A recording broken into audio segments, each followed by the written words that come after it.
All right, let's get started. Before we get to housekeeping, are there any questions? I'm debating in my own head. Let's do housekeeping first, then we can start talking questions. So those of you who are in the clinical orientation, which should be everybody but LPNs, actually, I'm not talking to everybody really. My clinical group and Carolyn's clinical group. So if you have clinical at Providence, please, please, please meet with me after or during the first break. I meant to have you stay after for a little bit just to kind of go over some stuff for our orientation at Providence tomorrow, and then totally forgot. So we need to meet at the first break just so we can cover some basics and make sure everybody is where they need to be. So that's first. Second thing, I sent an email out about ExamSoft updates for Macs. We've been told this does not affect iPads as long as you don't have the Sonoma operating system, which I guess is the most recent one. You should be okay. But even if you don't have a Mac and you need a loaner laptop, so you don't have a laptop that you feel is reliable enough to test on, please, please, please email us right away. There are 6 for the entire department. And because of this issue with Mac and the new operating system, they may be hard to come by. So I don't know exactly how many classes are meeting the same time we do, but we do have an exam on Monday at 1 o'clock in this room. So if you need to use one of our iPads, they're not really laptops, we have iPads. Please let us know. Send both Joanne and I an email as soon as you can, just so we have those reserved. Any questions about that? And was everybody able, I haven't gone into ExamSoft yet to see, has everybody been able to download and answer the one goofy little question and then upload it again? So please, if you haven't done that, do that as soon as possible. We'll go in there. Actually, maybe Joanne, if you want to check that at some point while we're lecturing, yeah, to see who's not done it yet, that'd be great. Because it really is critical that we confirm that works and do any troubleshooting before the test. I mean, I say that, but worst case scenario is I print a paper copy, and that's no fun for you or us. Any questions? Yes. Yeah. I'm sure that LPNs got this, but we got a campus message from you and Joanne regarding the ExamSoft and the 3 questions. Yes. And so, I didn't see it on there. Oh, okay. So did any of the LPNs? So there was I thought I sent it just to the LPNs. I just the 1 question one. So you haven't been able to see the 3-question ExamSoft. Okay. So just for the rest of the cohort, just for full transparency, we set up, so the 1 question that we set up just to make sure everything was working didn't have the option for review because there was no rationale. I mean, I guess we could have put a rationale in there, but it didn't have an option for review. And LPN students have, I think everybody has not tested on Examplify before, so we created 3 questions that are basically different versions of that same "this is the right answer" question for the LPN group to practice pulling up those review questions and entering the review password. So if you want us to make that available to the whole cohort, we just figured you didn't need one extra thing to do because y'all have done it before. Yeah, you know how to do it. So yeah, this is just to give the LPNs practice because it's a new technology. So are you saying that you couldn't pull that test up, Gabby? Right, I didn't see it on Examplify. I did okay. see the 1 question one and was able to do it, just not the 3 question one. Okay, we'll get that to work, and I'm not sure why it didn't work. We'll figure it out. Yeah, we can troubleshoot either during class or after class, whatever we need to do. So the next thing on my housekeeping list says videos. Can you find them? And as I was setting up, I went into our Canvas course and realized, so one time I recorded a lecture. I don't even think it was this lecture. I think it was the lecture for 4th quarter. I recorded it in a different folder, and so every subsequent lecture has defaulted to that quarter, which is not accessible to you. And I just, as I was setting my computer, realized that. So I will probably on a break make those available. They're always going to be available under the Panopto Recordings tab in the left-hand navigation bar. Ideally, I like to go through and edit out the breaks. Sometimes we start the recording long before we do, Yes. housekeeping and lectures and stuff. So I like to go in there and clean it up a little bit for you, so you don't have to sit through 10 minutes of wah, wah, wah, wah. It takes a lot of time to do that, so I don't always get to it. And my first 2 weeks of the quarter, because I'm lecturing across quarters, are really, really tight with time. I actually was sitting at like, I don't know, 9:30, 10 o'clock a couple of nights ago thinking, I need to set some boundaries and stop working at 5, whether it's done or not. So I just haven't had a chance to go in and do that work to clean it up and get it posted. So my apologies. Normally they would always be in their unedited version under Panopto videos, but this go round they were not. So just know that in the future they will be there. Any questions, comments? They'll be in there and accessible to you in their unedited form this afternoon for sure. Shock. Shock is on our test on Monday. There is a video recorded. I don't think we are going to get to it today. Ideally, I would love to have 4 days to lecture this content. The reality is we have a lot of content to go through. That video is truly what I would say in class, with one exception, and we'll get to that after we finish up acid-base stuff. There's one slide that is not in that recording that we do need to talk about because it has to do with SIRS, which you're not necessarily going to be tested on, but it's something that you need to go forward because it's pretty standard practice to recognize that criteria for sepsis prevention specifically. So unfortunately, you will need to answer or to watch that video asynchronously. I was starting to transition. Actually, let me start somewhere else. Monday morning, I will be in my office. I do have something with fourth quarter from 10 to 12, but I may be able to slip out of that. It's just an exam prep day for them. I may be able to slip out to do extended office hours on Monday morning. So everybody's going to have skills lab that day. So if you get done with skills lab and have questions, I'll have on my door where I am, and you can just come over and wave or knock on the door, and I can slip out and do some extended office hours. The other thing is, I was transferring all my poll everywhere questions, which I'm going to be very honest, has been such an annoyance for me. That poll everywhere is as complicated as it is in terms of its user interface. I really did like it at first, but I was transferring everything over to Kahoot, and I got about 2 questions in and thought, you know what, we don't have time in class really to go over Kahoot questions. I think it's really valuable for you to do practice questions. So I had this idea that instead of transferring those over to Kahoot, I'm actually going to put them in an ExamSoft practice quiz that you'll have unlimited downloads, have access to. The questions that I use in class as practice questions, throughout all the content that I lecture, the majority of them, if not all of them, are straight from Matt Saunders' book and their online question base, or the test bank that they have online. It's the text that I recommend students get to do those practice questions. So the majority, if not all of them, come straight from there. So that will give everybody the opportunity to practice those questions. I probably am not going to be able to put rationales in there just because I don't have them in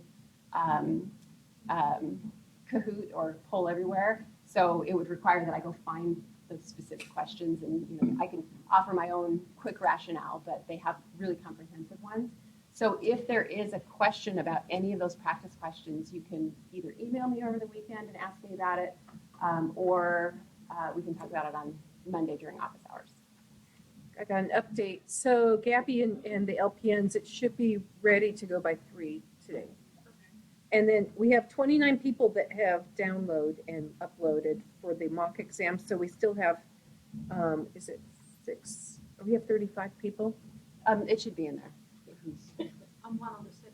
Oh, that's right. We're not going to name anybody who hasn't done it. Thank you for volunteering that, but not necessary. We didn't want to embarrass anybody. So.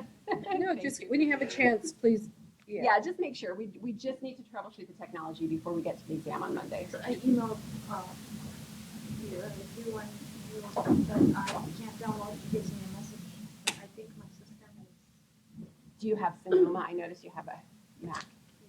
Okay, so that means, yes, let's talk about that. So we'll probably just need to get you an iPad. Yeah, probably Monday. just use one of our iPads on Monday. Unless you can figure out how to revert to the previous operating system, which I hear is possible. I just don't know how to do it. So, but we'll put you down for a loaner. For sure. All right. We don't know how to fix things in Exemplify. The shock video has been available. If you're having difficulty accessing it or watching it, let me know. Lastly, there's going to be a fire drill sometime today. The fact that we haven't had it yet this morning, I'm going to knock on wood. The fact that we haven't had it yet means that there's a pretty good possibility that it's going to happen during our class, which is a bummer. We don't have time for that, but we have to comply. So if and when that goes off, we'll just, very orderly go out there. We're going to go downstairs across the parking lot. The meeting place for this building is there. There you go. I can just talk as we go. All right. There you go. So if anybody does need an iPad, just make sure you check in with us. Just email both of us, and we'll set up a time to get that to you. Yeah. Okay. Any questions on content up to this point? Our plan for today is to finish up acid-base imbalance. That's probably going to take a good portion of the time. If we can get to shock, I'd like to bring it up and go over a few things, at least get you started on that. But we are going to do some acid-base or ABG interpretation problems together as well. So we'll just see how the day goes. I never know how to estimate my time, even after lecturing this content for as long as I have. So we'll see how it goes. If there are no questions, we will just carry on with where we left off. All right. So, gosh, if I was, thinking ahead, I probably would have finished up with metabolic acidosis because we only have this last slide, and this is really just the signs and symptoms of metabolic acidosis in picture form. The previous slide was written form. Hopefully, you got good notes on that. But this just shows it in graphic form. So the ones that I have circled on my notes here are, do you have your pointer, Joe? Yeah, I'm getting it. Thank you. That's right. It's at the bottom of my. This bag is like a black hole. So hyperkalemia, which hopefully y'all can draw a cell and work through that and figure out why. Kussmaul's respirations, and then changes in LOC. Thank you. Thank you. So we won't spend really any time on that. Oh, the other thing I wanted to point out was, remember our arrows, and these are going to make better sense when we get into our ABG interpretations. All right, so a little more practice. Metabolic alkalosis. Are we looking at a high pH or low pH? High, because this is alkalosis. So it's more basic. So it's a high pH, but it's fewer hydrogen ions, right? In metabolic alkalosis, are we looking at high or low bicarbonate? High, right? Because bicarbonate is a base. And so if we have a more alkaline or basic solution, that means we have more relative base. So I don't know if I went over this in explicit detail on Monday, but HCO3 minus is bicarbonate. Just so we're clear on that.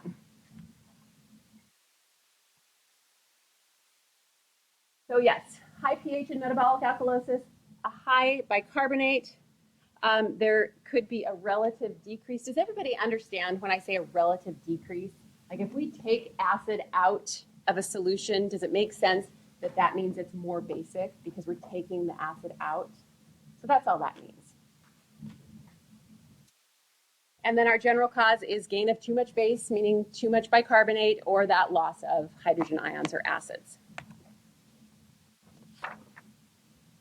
Our specific causes of metabolic alkalosis. Diuretics. Why would diuretics cause metabolic alkalosis, do you think? Patty?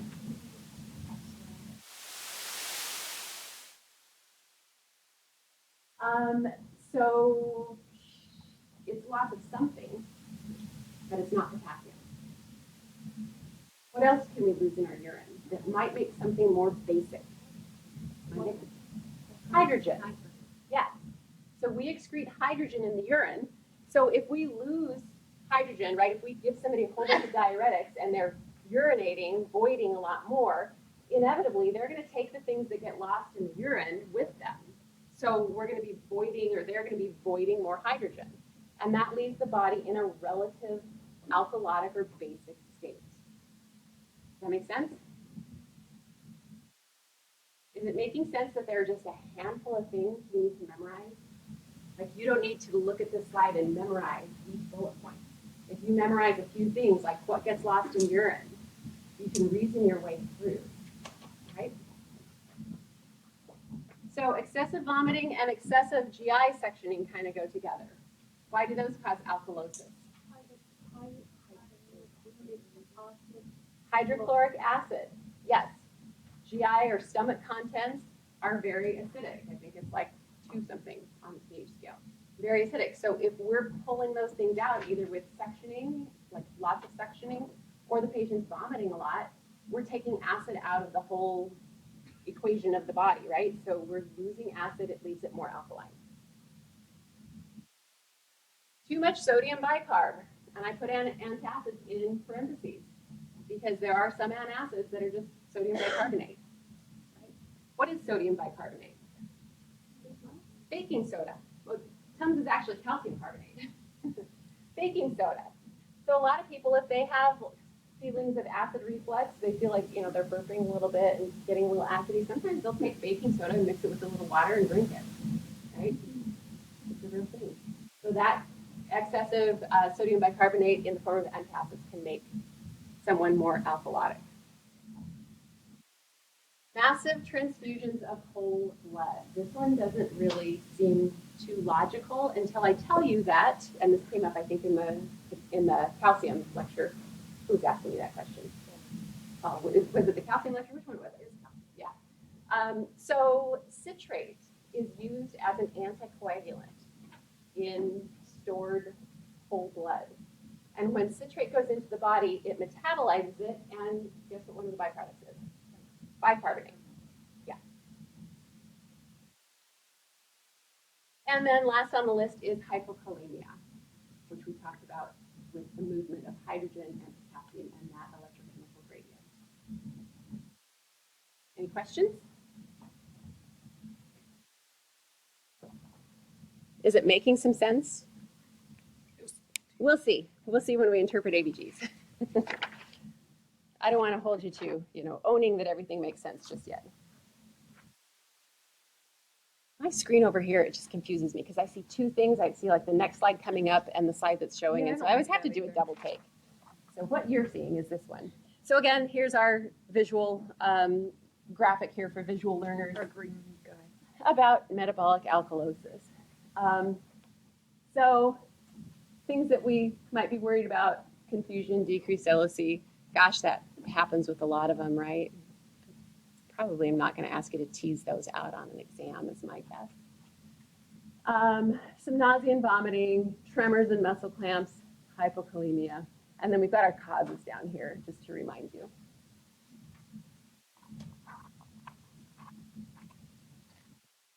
All right, my favorite, respiratory acidosis. So we're moving over from the body and the kidneys and bicarbonate. We're moving over to respiratory stuff, which, what do we think about in terms of acid-base imbalance with the respiratory system? CO2, I heard someone say. We're thinking of carbon dioxide. So remember, the kidneys are responsible for bicarbonate. The lungs and the respiratory system are responsible for carbon dioxide. What happens when I have more carbon dioxide in the blood? It becomes more acidic. More carbon dioxide withheld in the blood means it becomes more acidic. So with that in mind, respiratory acidosis, is our pH high or low? Why is our pH low? Because it's acidic. Yes. So the low pH means it's acidic, which means lots of hydrogen ions. With respiratory acidosis, Would our carbon dioxide be high or low? High, because we memorized that carbon dioxide in excess in the blood makes us acidic. Nicely done. All right, so respiratory acidosis, low pH, and high CO2. General cause, anything that impairs ventilation. We talked a little bit about these things on Monday. This is just to kind of reiterate. So here we go. We've got a nice little graphic over here that talks about a lot of different things, and then I added some stuff over here. COPD, atelectasis. What's atelectasis? Partial collapse of a lung, right? It's one of the things we work really hard all shift, every shift as nurses to prevent from happening. Obesity. Why would obesity be a contributor to respiratory acidosis if we're looking at things that impair ventilation? Hard to make deep breaths, right? If we're looking at anything that impairs ventilation, what happens if you have a patient who is overweight in the hospital bed in the clinical setting, and you have them flat on their back? Is it going to be hard for them to breathe? So patients who have obesity, and there's actually been a transition in the way that we talk about obesity. It is now a diagnosable illness, and so we start talking about patients with obesity rather than obese patients. It's our patient-centered language, and transitioning in the way we approach obesity. So patients with obesity in the hospital, you always want to make sure you're monitoring how they're breathing. If it means we need to sit them up a little bit, we need to sit them up. Just be very, very aware of that. Anyway, so say you have a patient who has obesity laying flat, right? And could be contributing to some respiratory acidosis if they cannot ventilate properly. People with asthma on there as well. So it's not limited to these. So basically anything that causes chest trauma, anything that prevents the chest from expanding and contracting with respiration is going to potentially contribute to respiratory acidosis. Anesthesia is another one. Opioid overdose. We talked a little bit about these things, I think, on Monday. And some of them are also listed here. I think this must be a really old graphic because it has emphysema and bronchitis, and we combine these two things with COPD anymore these days. It's kind of under the umbrella of COPD.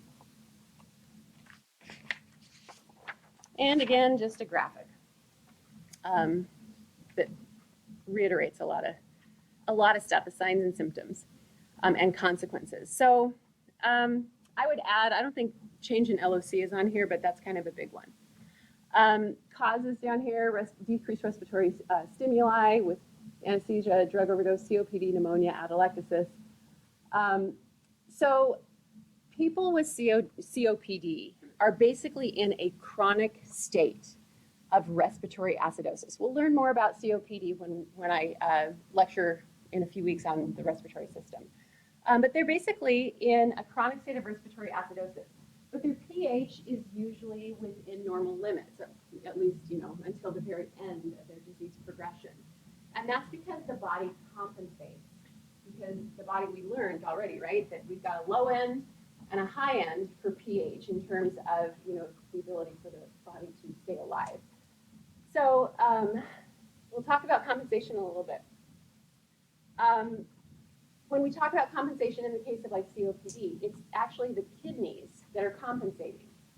They're churning out, they're more bicarbonate, they're holding on to more bicarbonate, so they're trying to balance that pH of the blood. So just dangling little words here like compensation before we get into the nuts and bolts of what compensation really is. All right, so here's a little clinical situation, and I'll read it out loud unless somebody else wants to. Somebody want to read that out loud to us? All right, I'll do it in the interest of time. I don't have any volunteers here. So what's wrong with this scenario? We have an 84-year-old female admitted for COPD exacerbation. Her home oxygen is 1 to 2 liters per minute. On admission, her SpO2 was 94% on 2 liters O2 per nasal cannula. The morning after admission, she was found to be somnolent and minimally arousable. She was afebrile with a normal BP and heart rate, and the remainder of her physical examination was unremarkable. SpO2 was 98%, and she was receiving oxygen by nasal cannula at a rate of 4 liters per minute. An arterial blood gas was performed, or ABG, which showed a pH of 7.21. What's our normal pH? 7.35 is the low end, 7.45 the high end.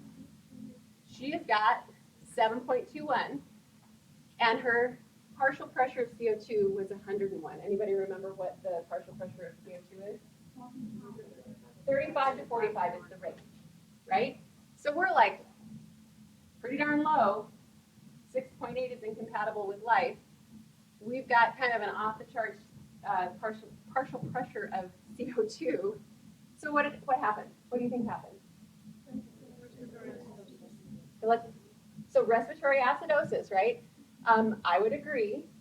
But anybody have any ideas about what happened in this whole scenario?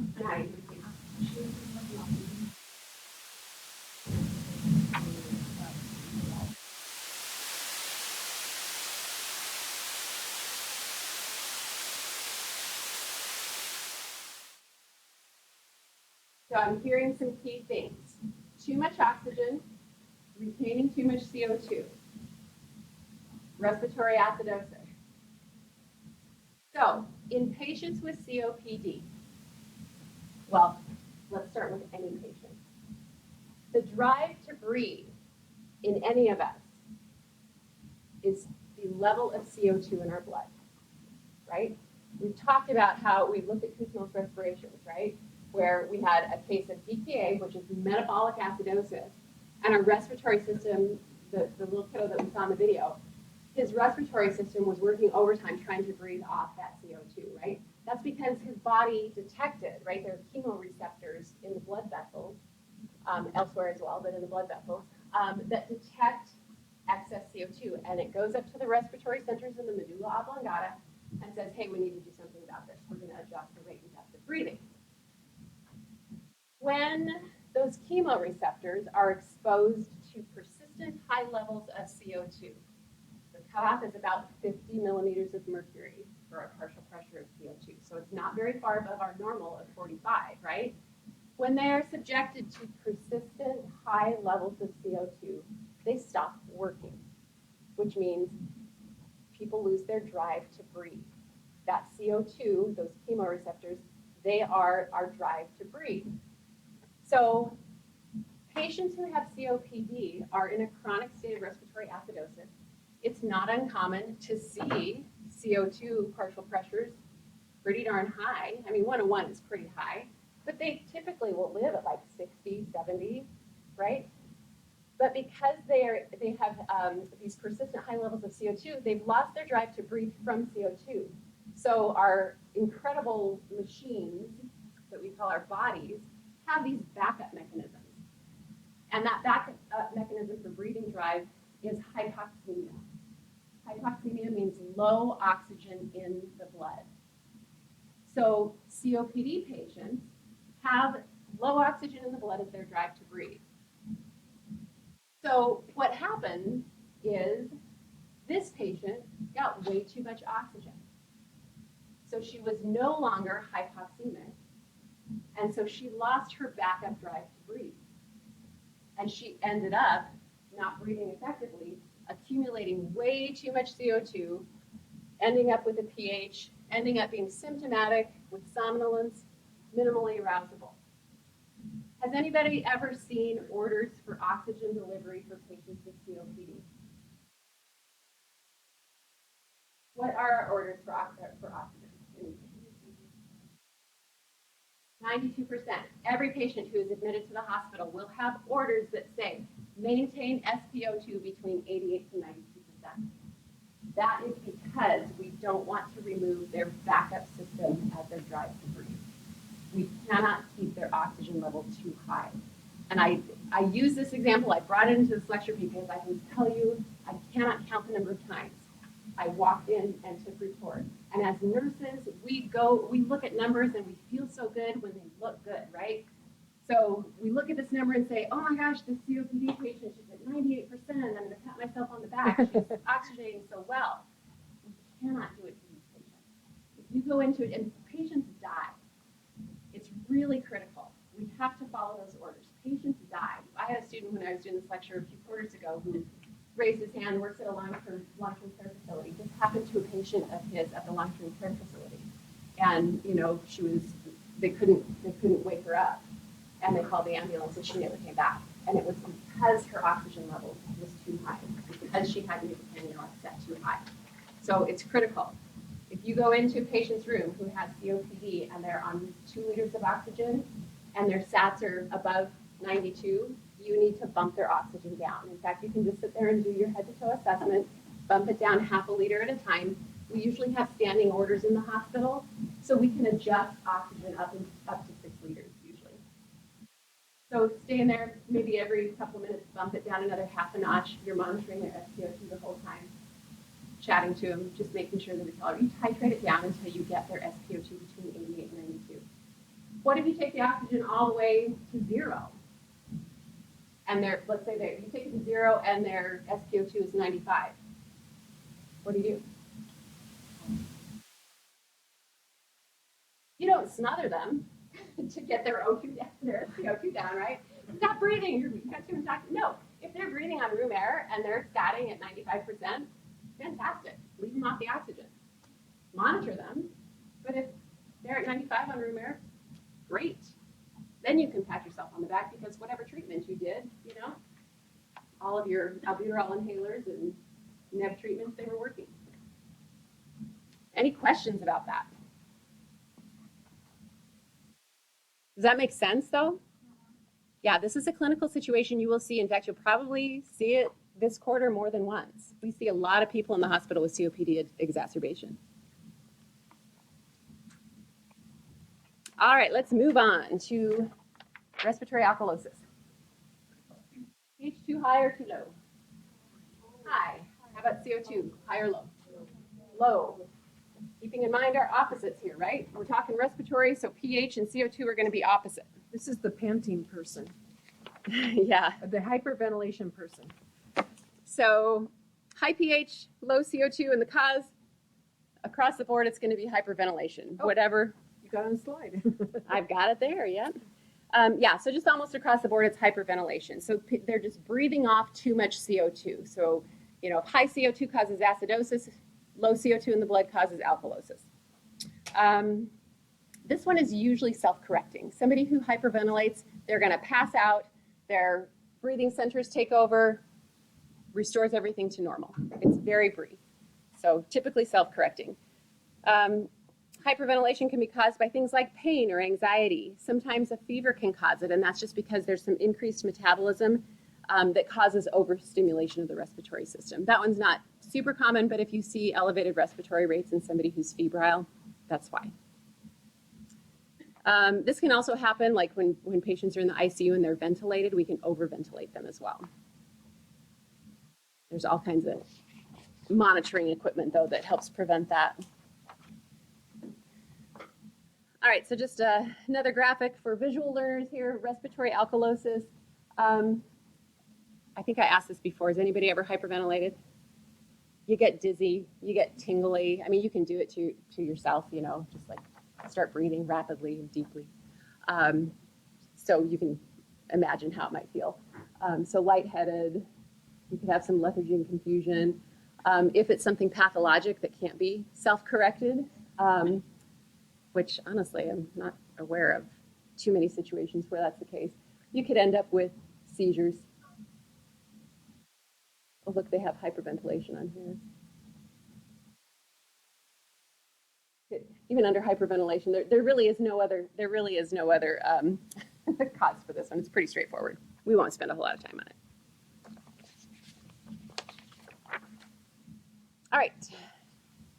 So we will get in subsequent modules and even in subsequent quarters, we'll talk about things like DKA you'll hear about in fourth quarter. And we'll talk more about COPD in this quarter. Specific treatments that treat the underlying condition is what we're looking at to treat an acid-base disorder. Just to give you an idea, though, I've got this noted in here, so I'll say it. Things like giving insulin, like think of the kiddo with DKA. In order to treat his acid-base disorder, what are we going to give him? Insulin. His blood sugar was through the roof. So we're going to give insulin, and by correcting the underlying problem, the acid-base disorder will subsequently correct as well. Bicarbonate is something that can be given, but it is not given very much anymore. And that's because one of the byproducts of the metabolism of IV bicarbonate can be carbon dioxide. So we don't want to contribute anymore to the acidotic state. So it's really not used that much anymore. I've seen it used when there's kidney malfunction for different reasons, but it's not so much for acid-base imbalance treatment. All right, so let's get into ABG interpretation. How do we know what acid-base disturbance we're looking at? It's not enough to look at pH alone because we have a couple different underlying causes, right? Either metabolic or respiratory.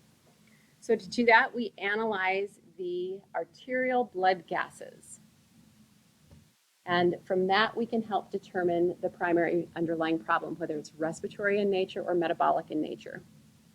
We can also determine if the body's trying to compensate for that, which we'll talk about. But before we get into the actual interpretation of the numbers, we're going to talk a little bit about the Allen test. And for some reason, this is like a really popular favorite question on NCLEX is what I understand. We want to do the Allen test. So to do the Allen test, we perform this before we draw arterial blood gases. So just from the name, where are we drawing these blood samples from, or this blood sample from? An artery, right? So we're going a little bit deeper. Arteries are under higher pressure than veins, right? Like normally we draw from a vein and it, we hold some pressure and it, closes off, coagulates pretty successfully within a matter of 10 seconds maybe, in a lot of cases. But when we draw from an artery, what do we have to do afterwards because it's under higher pressure? We have to put pressure on there for longer. So what the Allen test does, we draw them from the radial arteries, or at a radial artery. So what the Allen test does is test whether or not the ulnar artery, right? So we've got these two arteries, the radial, which is where we're going to get our blood from, and the ulnar. It tests to see that the ulnar artery is working. So what we do, you can see it in the picture. So you occlude both the radial and the ulnar arteries to stop blood flow. And then you let go of the ulnar and you check for perfusion distal to the site that you are cutting off. So what should you see if that ulnar artery is working? Evidence of perfusion, which can be what? Say it again? So if it's occluded, it will be pale, most likely. But if it's working, you're going to have a nice warm temperature, normal thermic probably. I see Matt doing the capillary refill dance with his fingers. Capillary refill is a really good indicator that there's blood flowing in there. So we've got appearance, we've got cap refill, we've got temperature, right? So you'll do this before ABGs are drawn. After ABGs are drawn, you're going to want to hold pressure on that artery for at least 2 minutes. Some sources say 5 minutes. You're going to follow your protocol. Most facilities, RT does this, so you won't be doing it. But again, Allen test is something that you may see.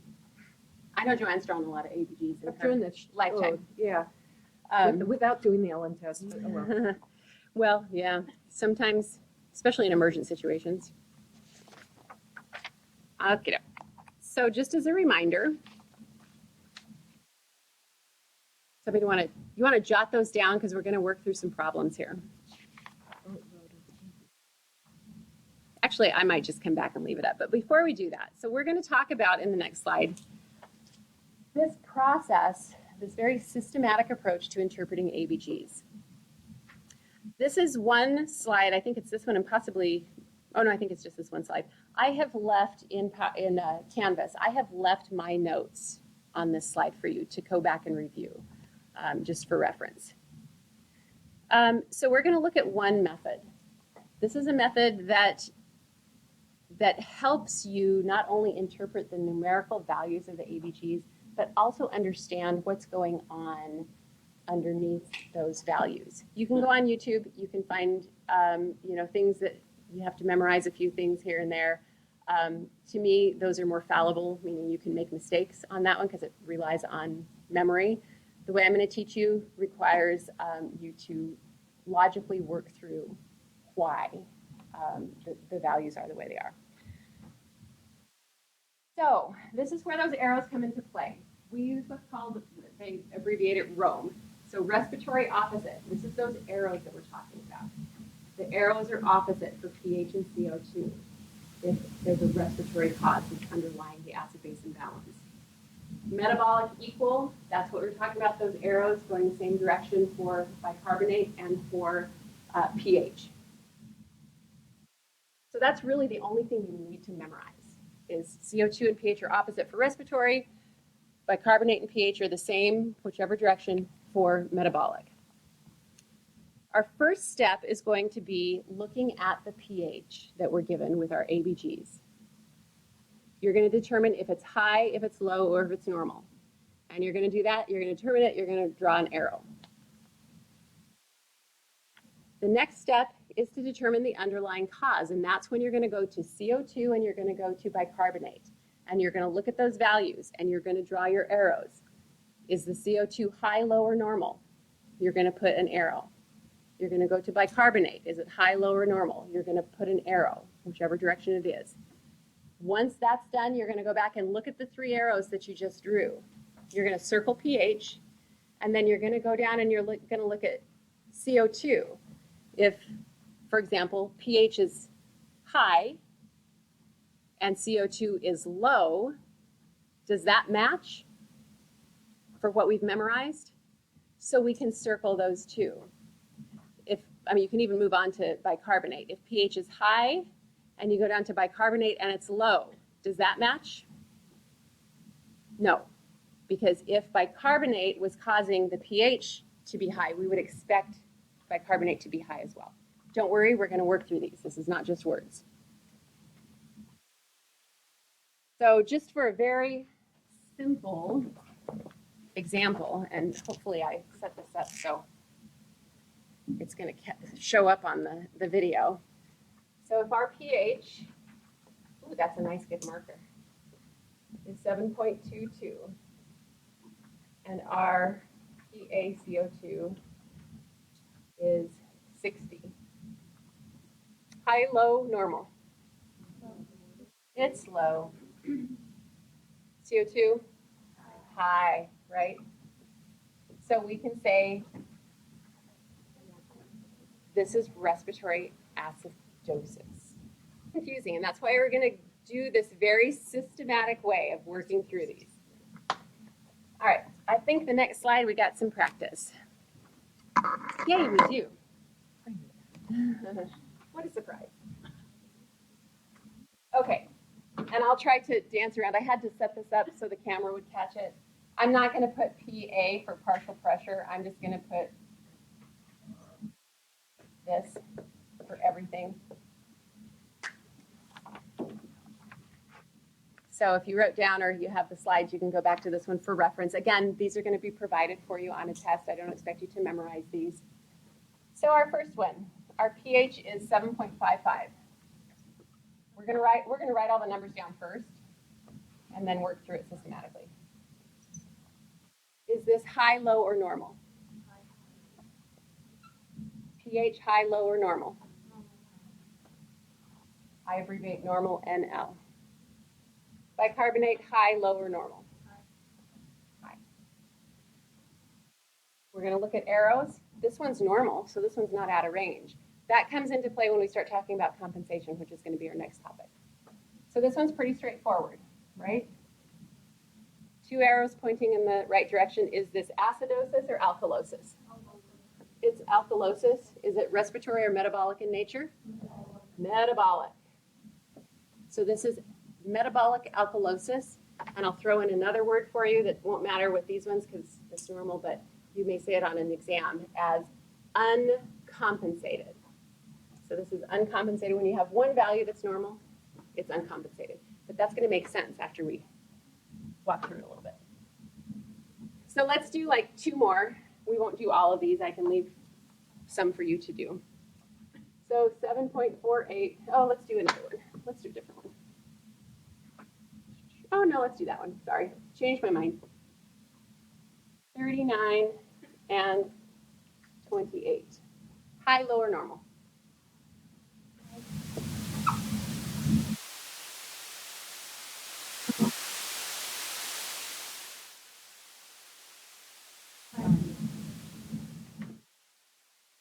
Make sense? So this is alkalosis, and it's metabolic in nature and uncompensated. We'll do an acidosis one here. Let's do this.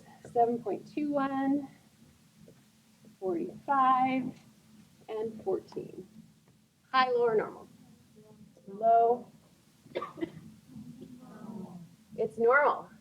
It's the very cusp of normal with the numbers we're looking at. Low. So what do we have? Metabolic acidosis. And it's uncompensated. Yes? What parameter make it compensate? We're going there next. I think, actually, that was our break. Yep. This is a really good time to go on a break. So it is 1:50. Let's take a 10-minute break, be back here, and we'll talk about compensation. We're getting to the end of this. I'm actually really hopeful that we will get to shock today, at least a little bit. All right. So give everybody, sorry, my clinical groups at Prov ran a little bit over. So let's talk about what happens in real life. The reality is we have these amazing machines that we call our bodies that have lots of different mechanisms that they engage to compensate for any fluctuation in pretty much any system that we're looking at. And our acid-base disturbances are no exception. So we're talking mainly about the renal and respiratory systems in this case. As I introduced on Monday, there are a lot more buffer systems, and that's really what we're talking about here is buffer systems. And that's a chemistry term. You'll hear it possibly in clinical too, but it's really a chemistry term you don't really need to worry about too much. But in this case, we're focusing on the renal and the respiratory systems. They work to compensate for each other. Going back to the Kussmaul's respirations, it's a classic case of respiratory compensation for a metabolic disorder, even though that did not originate in the kidneys, right? It's a metabolic disorder, so it was ketoacidosis. We still consider it metabolic. So the lungs detected that acidy blood, or acidotic, acidy is a little bit of a slang term, but that acid blood, and they said, oh my gosh, we've got too much acid in the blood. I'm going to try to correct that. So I'm going to try breathing off more carbon dioxide. It's not going to fix the underlying problem, because what do we need to fix the underlying of diabetic ketoacidosis? We need insulin to fix DKA. But the respiratory system, being as smart as it is, says, even though we can't fix it, we're going to do whatever we can to not make the blood any more acidic and possibly even bring that pH up a little bit. So we're going to blow off as much CO2 as we can to take it out of the blood so it doesn't make matters worse. So when they compensate for each other, it means that if the cause is respiratory, like when we do our arrows here, and we decide that it's a respiratory imbalance or acid-base imbalance, the kidneys are going to kick in and act to correct it. If the cause is renal or metabolic, right? It's not, remember, renal is kind of a loose term. It's what we consider metabolic, but there are other causes, as in DKA, for metabolic imbalances. But if the cause is renal or metabolic, the respiratory system is going to kick in to act. So let's look at this first case here. Let's say the underlying cause is respiratory. So somebody, let's see how well you understand this. Somebody give me some numbers for respiratory acidosis. 7.15. If it's respiratory, what might my CO2 be? 72.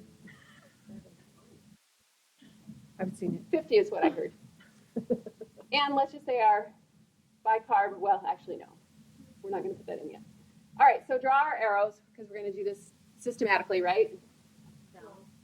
Low, high.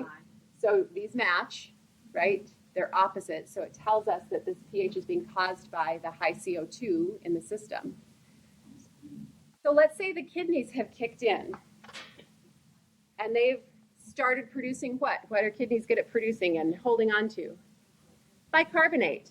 We got some bicarbonate here. So if the kidneys, let's say, start holding on to bicarbonate, because the kidneys recognize that, oh my gosh, we're in an acidotic state, we better do something to correct that or to help out at least.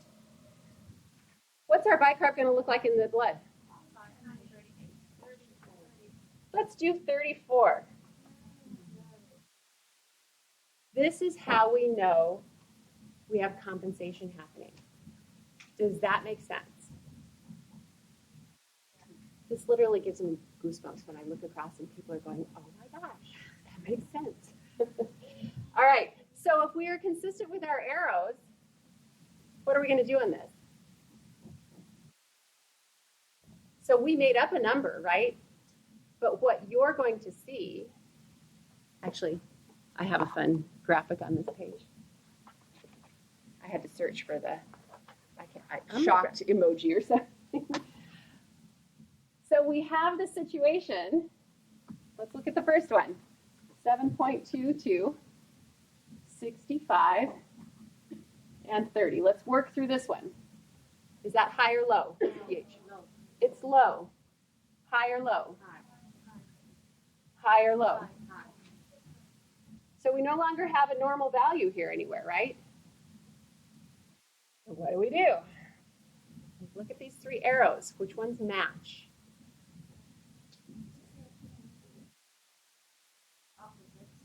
These are opposite.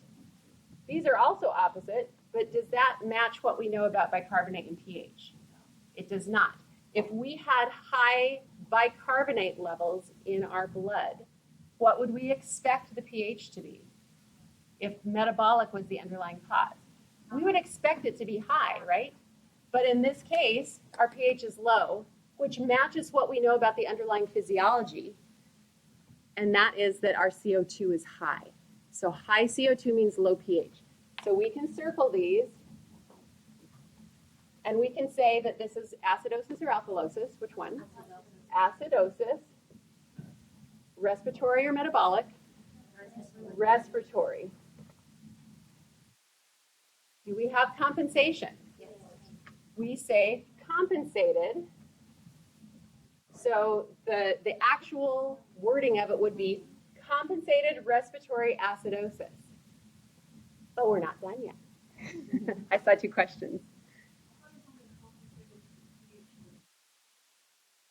Nope, we're going to talk about that. That's why this is not finished yet, Maria. And the partial compensation after the normal bicarb would be 23 to 26, cut off at 26, or at 27. So it cuts off at 26. We consider 26 normal. So when we're given ranges of normal, we include the bookends, right? So for bicarbonate, 22 and 26, 22 would be considered normal, 26 would be considered normal, and everything in between would be considered normal. Like kind of what Sarah was saying in the textbook, wouldn't this be partially compensated? This is partially compensated, and that's where we're going next. I don't think we need to work through that second one. Is everybody pretty clear about drawing numbers and determining, or should we work through that?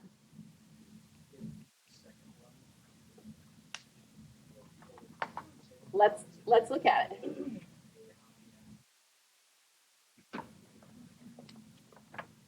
Let's look at it in our systematic way. So that previous one, somebody said it before, that was partial compensation. So here, what's our pH? Normal. High, low, normal. High.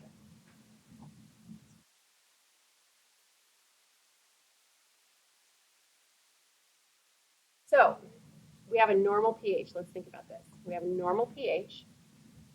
We have a CO2 that's high. We have a bicarbonate that's high. What if I tell you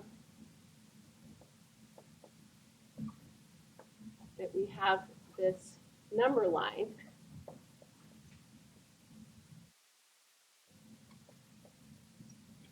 where would 3.7 fall on this number line? Towards the left. So let's say we've got, so it's going to be right here. So if 7.40 was the middle point, and we considered this end more acidic and this end more alkalotic, this number is on the more acidic end, right? So what we're going to do here, I have my own little system and my own little abbreviation. I say normal here, but I put in parentheses a down arrow because we know that this is on the lower end of the normal range. Does that make sense? All right, so now let's go back and look at our arrows. Got a down arrow, we've got an up arrow, we've got an up arrow. Which of these match the pH for underlying cause? Respiratory, we've got opposite here. So we've got high bicarbonate. So what does this tell us about what the kidneys are doing? They are working overtime to compensate. So let's think back to the previous situation. We had a similar situation where our arrows, I don't remember what it was. What was it? 7.22, 65, and 30, right? So we have low, high, high. So we have partially compensated respiratory acidosis. So in this situation, we have an underlying cause. Maybe this patient has COPD. The underlying cause for our acid-base imbalance, in this case acidosis, the underlying cause is respiratory in nature. The kidneys have said, oh my gosh, we have an acid state in the blood. We got to kick in. We got to withhold more bicarbonate. We got to make more. We got to correct this, right? They're working really hard to try to get our pH within normal range. Have they succeeded yet? Not yet. So this is when we see partial compensation. We look back to the pH and say, is the pH back within normal limits yet? If it's not, kidneys have a little bit more work to do. So we say it's partially compensated. In this case, is our pH within normal? Yeah. Nice. These kidneys have done their duty. We are good to go. So we say we are fully compensated because pH is back within normal range. You think you can work on some of these problems? Awesome, awesome. Let's do it then. My next thing is, let's breathe. We can do it. No, it really is all about that systematic approach to it. So you can get into, I don't know, groups of 2 or 3. Let's come back together. We're not going to go through all of these, but there is one that I want to just look at, and then if there's a burning question about a couple of others, maybe we can go through. So number 4, let's just take a look at that. 35 and 20. High, low, or normal? High, low, or normal? High, low, or normal? So this is normal, but it's on the low side of normal. But do we really care too much with this one? pH, yes. If we're looking at compensation, we care if that's within normal limits or outside. But these other two, if it's normal but on the low side, we don't care about the low side part. We just want to know normal. All right. So acidosis. Everybody agree? And what's our underlying cause? Metabolic. So what does it mean that CO2 is still normal? It means that compensation hasn't started yet. I mean, maybe it has, because it's kind of down on the low side of normal. Maybe it started, but it's not working so hard that it's putting that number outside of normal limits. So the full answer to this is uncompensated. Uncompensated metabolic acidosis. Does that make sense? So, on exams, you may see uncompensated.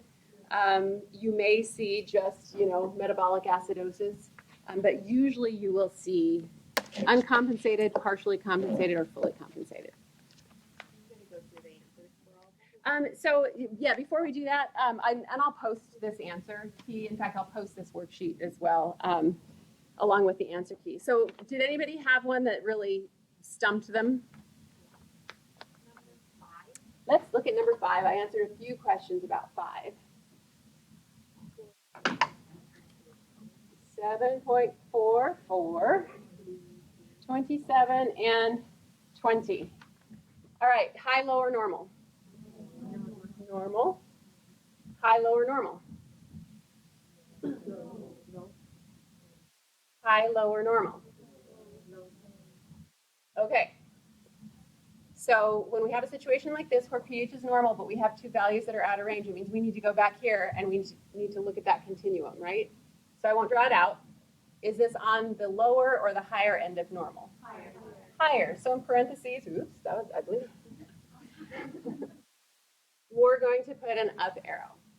So then we can look at our arrows, right? And so basically when we take this shortcut of looking at arrows, what we're really doing is looking at which clinical presentation, which physiology supports this pH, right? So if we have a highish pH, does that mean we have a low bicarbonate? No. If we have a low bicarbonate, what would we expect that pH to be? So we have less base in the blood, so that leaves it relatively more acidic, right? So we would expect a low pH, which is where those arrows come in, right? If this were pointing down, then we would say, oh yeah, that supports that. But this is pointing up, so it doesn't support this idea that we have less bicarbonate in the blood, because we would expect to see a low pH, because it'd be more acidic. So in this case, we have a higher end of normal pH, and we've got a low CO2, right? So if we have a low CO2, if we have less CO2 in the blood, does that make it more acidic or alkaline? Alkaline, which means a high pH. So when you're drawing these arrows and doing that shortcut, make sure you're understanding the physiology behind it, or the pathophys behind it. So this is alkalosis or acidosis? Alkalosis. Right. I didn't circle these. So we have respiratory alkalosis. Is compensation happening? Yeah, because our kidneys are doing something to try to correct this, right? Maybe they're excreting more bicarbonate, trying to get it out of the bloodstream. So we know there's compensation, right? So we can write that down. Is it full or partial? How do we know? The pH is in the direction of our Because the pH is within normal limits, right? So the kidneys have done their job. Yes.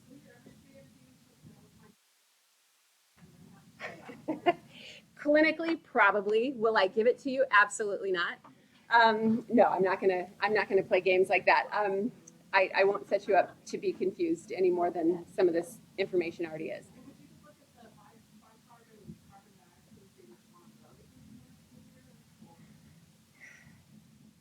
Probably not. No. So this will blow your mind, and I mentioned this in the shock section. There is such a thing as mixed acid-base imbalance. Yep. So this is we are distilling this to some very simplistic things. Mm-hmm. When you consider that our body is like this big thing with trillions of cells and probably just as many processes happening, it is not realistic to isolate this. It's useful clinically because that informs our treatment of it, but there are a lot of things going on. So mixed acid-base imbalance you see in like the progressive and terminal stages of shock. So I will not make you interpret those. Yes? How do you choose full compensated? So yeah. So we have 3 situations where we have full compensation, which means that we have both of these values out of range, CO2 and bicarbonate. One being out of range tells you what's the underlying cause, and that's where we look at the arrows with pH. And then the other one being out of range tells you if compensation has started happening. So what differentiates full from partial compensation is that idea that, okay, in this case, you know, the kidneys are working really hard. We have respiratory alkalosis. The kidneys recognize that. They're working really hard to correct it. In this case, they've done their job. Their work is, I mean, not done. They're probably going to have to keep working to keep it within this range. But because we have normal pH now, that means there's full compensation. If this pH, let's say this pH was 7.47, that's no longer normal. That's high, right? So the kidneys have started working. They're doing their job, but they're not quite done yet. So that's partial compensation. The fix is partially there.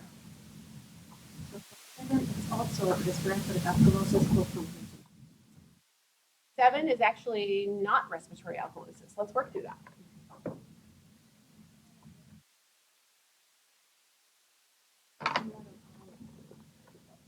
So pH 7.45, 51, and 33. So high, low, or normal, To be higher. but it's on the higher end. High, low, or normal. High, low, or normal. Oops. All right, so which of our arrows matches the pH? Which physiology or pathophysiology matches the pH? Right, they're both. So if we have high bicarbonate in the blood, it's a base. So it makes sense that high bicarbonate would make the blood more alkaline.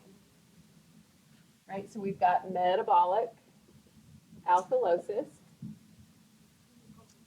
We have some compensation, right, because we have evidence here that our lungs are working because it's increasing the amount of CO2. It's like basically making less frequent, more shallow breaths, right? It's holding on. So in metabolic, it's compensating for the carbon dioxide. In any compensation, it's going to be the opposite system. Like if the underlying cause is respiratory, the metabolic system, the kidneys, is going to compensate, and vice versa. So let's go back and finish this up. So this is within normal limits. The pH is in normal limits, right? So this is full. So fully compensated metabolic alkalosis.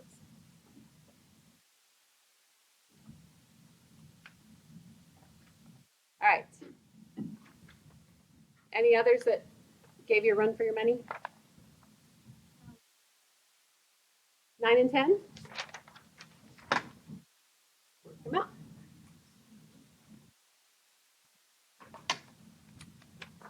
.47, 56, and 37. High, low, or normal? High, low, or normal? High, low, or normal? High.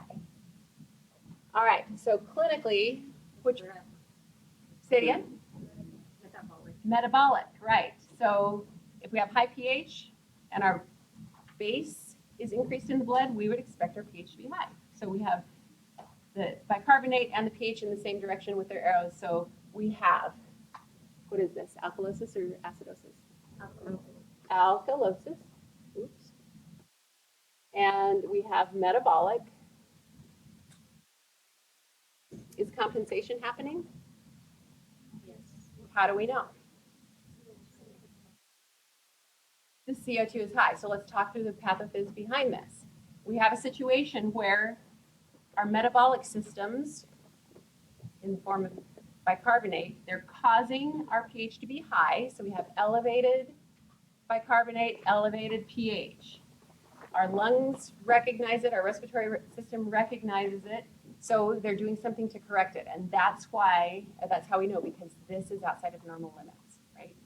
The respiratory system is doing something to hang on to more CO2 because that makes the blood more acidic, trying to balance this alkalosis.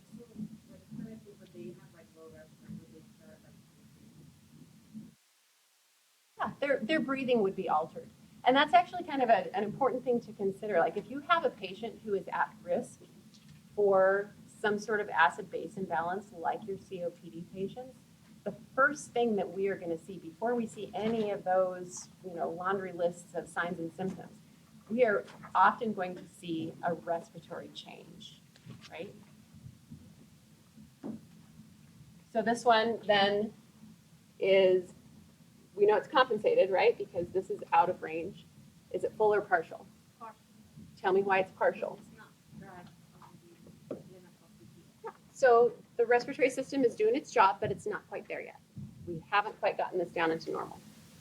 So partially compensated metabolic alkalosis.